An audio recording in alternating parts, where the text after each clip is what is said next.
Okay, so we continue with money laundering. Okay, laundering of proceeds is done by mixing dirty money with legitimate funds. Kasi pag pinaghalo mo na, hindi mo na matutukoy specifically kung alin yung pera na madumi at alin yung pera na malinis. Then, use dirty money for legitimate purposes. Bili ka ng gamit. ah ano to? Or pwede kang mag-invest sa isang business. Pwede yun. Ito, yung pala yun. Invest dirty money in legitimate businesses. Okay. So the Vienna Convention of 1988 is the United Nations Convention Against Illicit Traffic in Narcotic Drugs and Psychotropic Substances. It stated that to deprive persons engaged in illicit traffic of the proceeds of their criminal activities and thereby eliminate their main incentive for doing. So kapag hindi ka na makabenta ng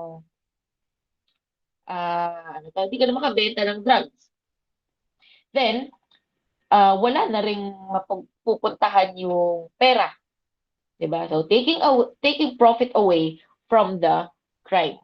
So kung walang drugs, walang mag-iinvest, walang bibili. So in the same convention, in the same Vienna Convention, it lists the list of measures that the FATF encourages all nations to adopt in order to institute and implement an effective anti-money laundering program. Take note na ang United Nations, 'di ba may mga member countries sila. At kapag may mga ganitong nilalabas, conventions, uh, hindi siya automatic implemented in those member countries. Kailangan ng local law para ipatupad o para ilagay kung ano yung mga nasa convention.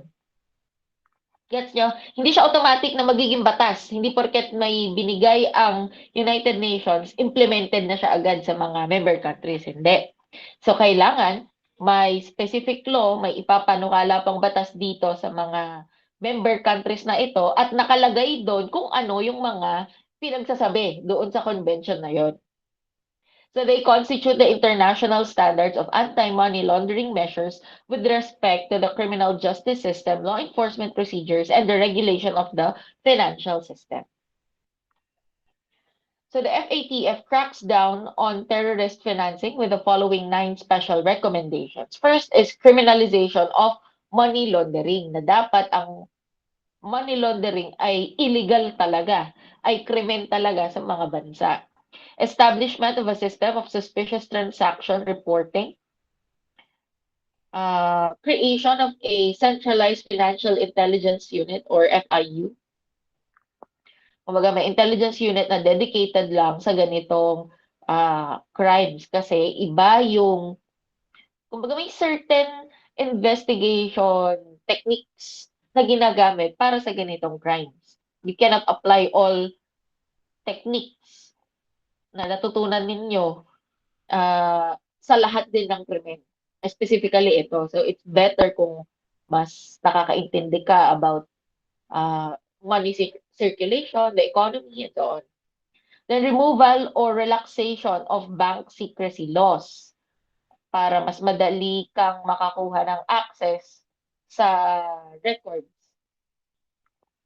Institution of a system allowing mutual assistance and cooperation between countries to apprehend and prosecute suspected money launderers. Kung maalala ninyo, ito yung mga napag-usapan na rin natin regarding transnational crime na kailangan ng cooperation between countries in order for them to actually apprehend and prosecute those criminals committing crimes that do not have respect for the borders of the countries.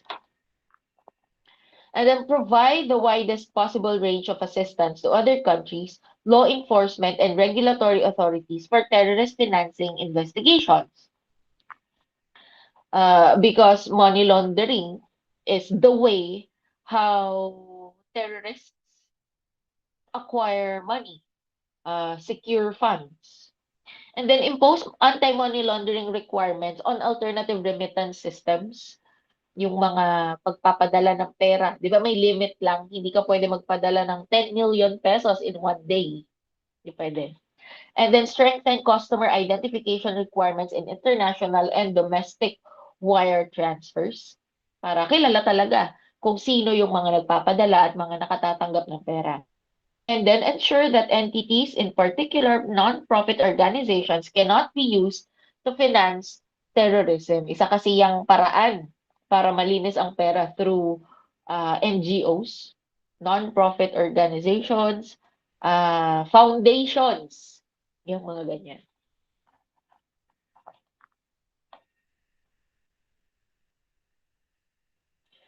The provisions of the Anti-Money Laundering Act of 2001 or AMLA RA 9160 lays down the Philippine policies and principles to prevent banks, insurance companies, and the securities and capital markets and industries from being utilized by money launderers to wash their so-called dirty money. Okay, so the twofold policy of the AMLA are to protect and preserve the integrity and confidentiality of bank accounts. Kailangan ay hindi pa rin basta-basta nakukuha ang information ng mga clients nila. Of course, kailangan. To ensure that the Philippines is not used as a money laundering site of the proceeds of unlawful activities. Siyempre, ayaw naman nating maging host ng money laundering schemes, di ba? Thus, it is the Philippines' policy not only to protect depositors and investors, but of equal importance is the investigation, apprehension, and prosecution of suspected money launderers. Under the AMLA, money laundering is a crime whereby the proceeds of an unlawful activity are transacted, thereby making them appear to have originated from legitimate sources. So, money laundering as a crime is committed in three different ways under the AMLA. Any person knowing that any monetary instrument or property represents, involves, or relates to the proceeds of any unlawful activity, transacts, or attempts to transact said monetary instrument or property. Meron daw tao na alam na ang pera ay ginamit o gagamitin pa lang sa illegal na paraan. Okay. Imprisonment of 7 to 14 years and a fine of not less than 3 million but not more than twice the value of the monetary instrument or property involved in the transaction. So 3 million above ang magiging fine. And then any person knowing that any monetary instrument or property involves the proceeds of an unlawful activity performs or fails to perform any act as a result of which he facilitates the offense of money laundering referred to in paragraph A above. Alam niya yung tungkol dun sa pera na madumi yun, pero hindi niya nagawa lahat, performs or fails to perform any act. Okay. And then imprisonment of 4 to 7 years and a fine of not less than 1 million, but not more than 3 million. And third is any person knowing that any monetary instrument or property is required under this act to be disclosed and filed with the Anti-Money Laundering Council, yung AMLAC, naman, fails to do so. Other penalties in violation of the law is forfeiture of the monetary instruments. Kukunin yung pera or property involved in the money laundering offense in favor of the Philippine government. So, ibibigay na yon o kukunin yun ng gobyerno. Perpetual or temporary absolute disqualification from public office, as the case may be, if the offender be a public official or employee.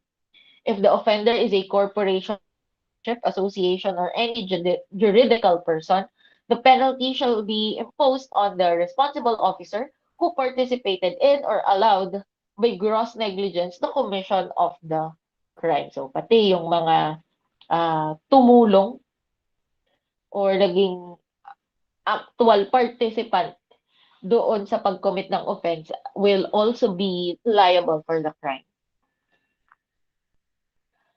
So when we say unlawful activity, this refers to any act or omission or series or combination thereof involving or having direct relation to any of the following.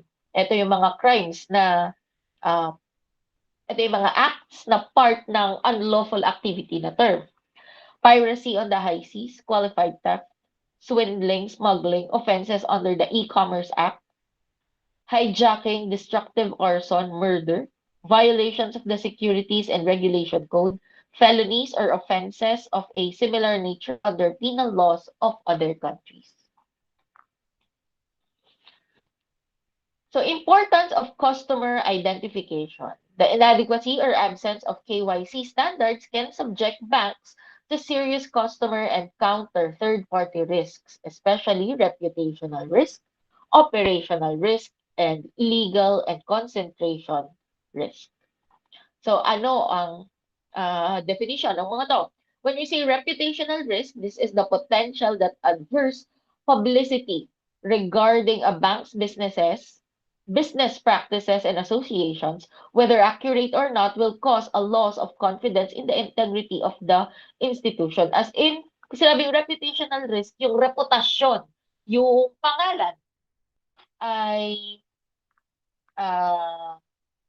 ano to, magiging mawawala yung tiwala ng customers or yung clients nila dahil sa kanilang pangalan.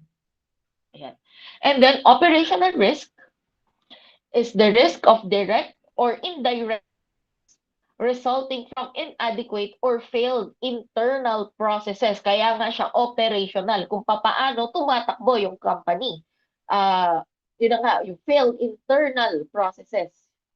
Yung people and systems or from external events. And lastly is legal risk.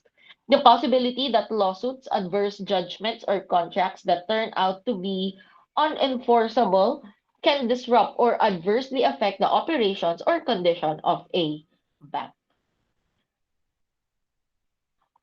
Okay. Republic Act 9194 is an act that amended 9160, yung Anti-Money Laundering Act of 2001.